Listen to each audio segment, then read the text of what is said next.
Previous video में 11th class के लिए फर्स्ट टॉपिक डायमेंशन स्टार्ट किया गया था।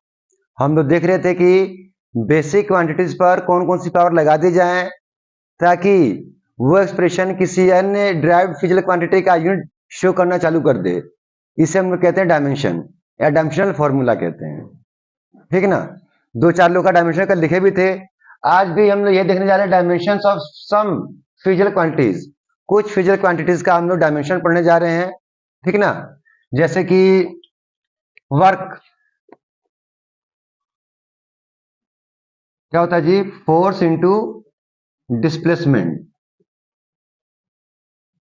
मैंने कल भी कहा था कि डायमेंशन निकालने के लिए सबसे पहले हमें कहां जाना पड़ेगा, फॉर्मूले पर।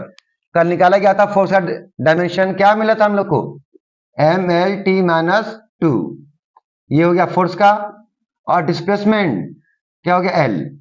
क्या मिलेगा हम लोग को जी, मल्टीप्लाई होगा तो मिलेगा ml2t-2। ये वर्क का हो गया। वर्क का भी यही होगा, एनर्जी का भी यही होगा। याद होना चाहिए हम लोग को, वर्क और एनर्जी दोनों का यूनिट क्या था, जूल था। और यूनिट ही रिप्रेजेंट करता है कौन, हमारा डायमेंशन। डायमेंशन भी हमारा यूनिट ही रिप्रेजेंट करता है। बस इसमें यह है कि बेसिक क्वांटिटी जैसे मास का पावर 1 है वर्क एनर्जी में, लेंथ का पावर 2 है वर्क एनर्जी में, और टाइम का पावर -2 है वर्क एनर्जी में। ठीक है जी। इसके अलावा क्वांटम थ्योरी के तहत मिलता है हम लोग को क्या, E बराबर एच न्यू। ठीक है जी, जहाँ एच प्लांक कांस्टेंट है, जहाँ एच प्लांक कांस्टेंट है, ये फ्रीक्वेंसी है, और ये क्या है, एनर्जी है। तो प्लांक कांस्टेंट का डायमेंशन निकालने जा रहे हैं। तो प्लांक कांस्टेंट का डायमेंशन निकालने के लिए क्या होगा, एच बराबर ई अपॉन न्यू। तो ये क्या है, एनर्जी है। एनर्जी या वर्क दोनों का फ्रीक्वेंसी यूनिट कितना, डायमेंशन कितना होगा, ml2t-2। फ्रीक्वेंसी, फ्रीक्वेंसी क्या होता है जी, फ्रीक्वेंसी होता है कि नंबर ऑफ ऑसिलेशंस या रिवोल्यूशंस टाइम। तो नंबर का तो कोई यूनिट होता नहीं है, डायमेंशन होता नहीं है। टाइम ऊपर जाता है तो क्या, t-1 हो जाता है। फ्रीक्वेंसी का यूनिट क्या होता है, डायमेंशन क्या होता है, t⁻⁻1। इसको ट्रीट करेंगे हम लोग, तो t की पावर -1 जो ऊपर जाएगा तो प्लस का 1 हो जाएगा, और +1 और -2 जुड़कर कितना हो जाएगा, -1। क्या मिलेगा हम लोग को, ml2t-1। It is dimension of Planck's constant, dimension of Planck's constant. ठीक है। एक आता है हमारे पास क्वांटिटी एंगल। कहता है जी एंगल।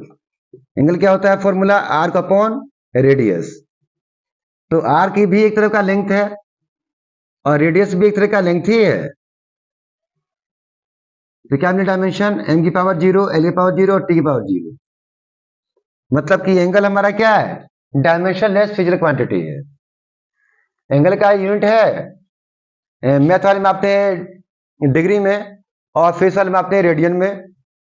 ठीक ना, बट ये डायमेंशनलेस क्वांटिटी है एनर्जी। इसके अलावा हम देखें प्रेशर, देखा जाए प्रेशर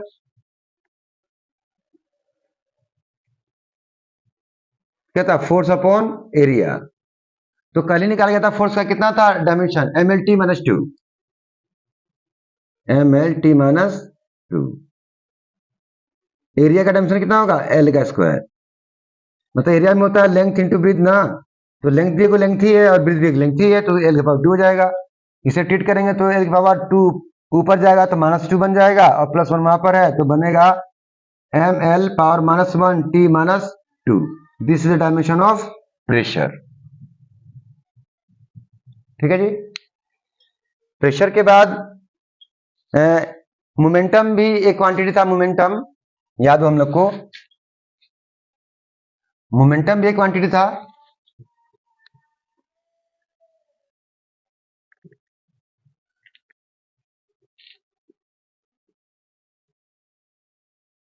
मोमेंटम क्या था, मास इंटू वेलोसिटी। तो मास तो बेसिक है, ये है। वेलोसिटी में क्या है? डिस्टेंस यानी कि लेंथ अपॉन टाइम। तो मास का तो हो जाएगा m, लेंथ का हो जाएगा l और उसका हो जाएगा t। क्या बनेगा? ml t minus 1। ठीक है जी। Power,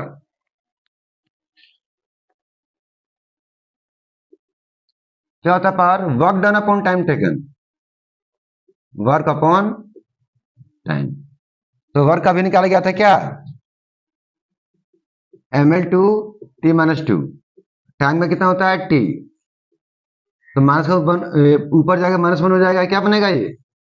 ml two t minus 3।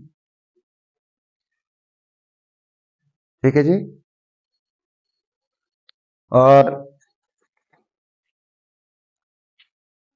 जब किसी फिजिकल क्वांटिटी का चेंजिंग हम लोग दूरी के साथ देखते हैं तो उसे बोलते हैं ग्रेडियंट। जब किसी फिजिकल क्वांटिटी का बदलाव दूरी के साथ देखा जाता है तो बोलते हैं ग्रेडियंट। जैसे लेते हैं वेलोसिटी ग्रेडियंट। क्या लेते हैं हम लोग जी? Velocity gradient.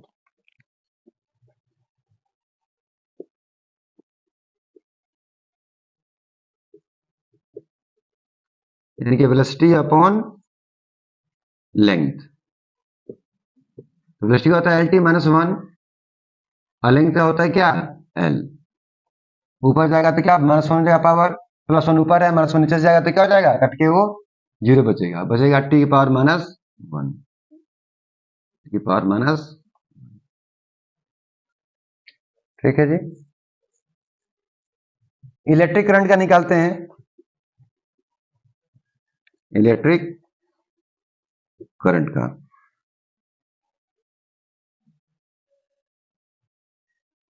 क्या होता है?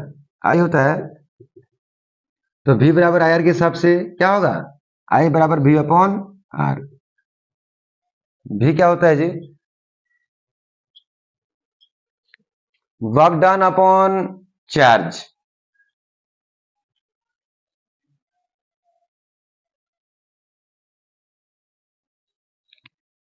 V क्या होता है? Work done upon charge. Resistance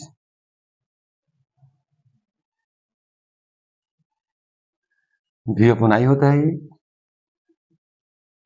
resistance V upon आई।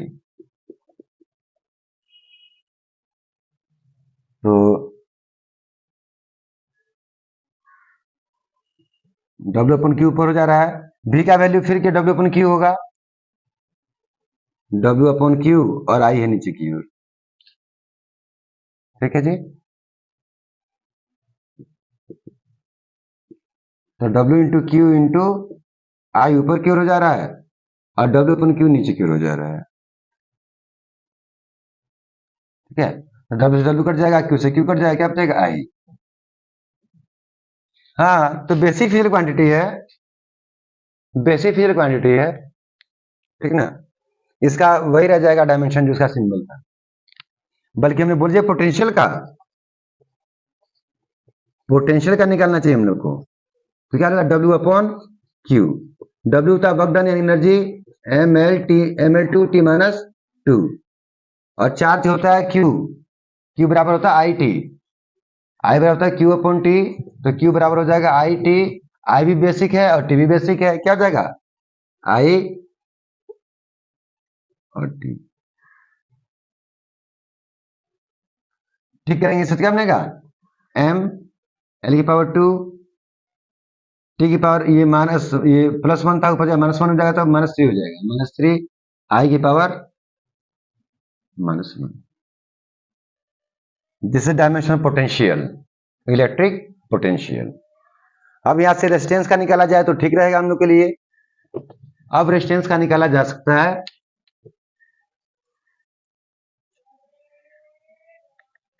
रेजिस्टेंस और होता है V अपॉन आई। ठीक है, कितना आया है? ml two t minus 3 I minus 1। और आई तो अपने आप में अकेला ही है, ये बेसिक है। ml2t-3 और ऊपर जाके ये -1 हो जाएगा, आई की पावर -2। तो ये कुछ सिंपल फिजिकल क्वांटिटी के डायमेंशंस हो रहे हैं। हालांकि अभी तक मैंने वही प्रयोग किया है जो आप लोग 9th और 10th तक पढ़े होंगे। 11th में 12th में बहुत अच्छे से फिजिकल क्वांटिटी मिलने वाले हैं, चाहे मिले कोई सा भी, हमें उसके फॉर्मूले पर जाना होगा। फॉर्मूले जो जो क्वांटिटियाँ होंगी उनको बेसिक टर्म में तोड़ते हुए पहुंच जाएंगे, और जब सबसे लोअर लेवल पहुंचेंगे तो हमारा मिलेगा कि वो वैल्यू सबका सब mass, length, time, electric current, temperature इनके टर्म में आ गया है। उस बार ट्रीटमेंट ऐसा कर लिया जाएगा, देखा जाए क्या पावर रेज होता है, वही पावर क्या होते हैं, डायमेंशंस होते हैं। फर्दर हम लोग पढ़ेंगे कल यूज ऑफ डायमेंशन।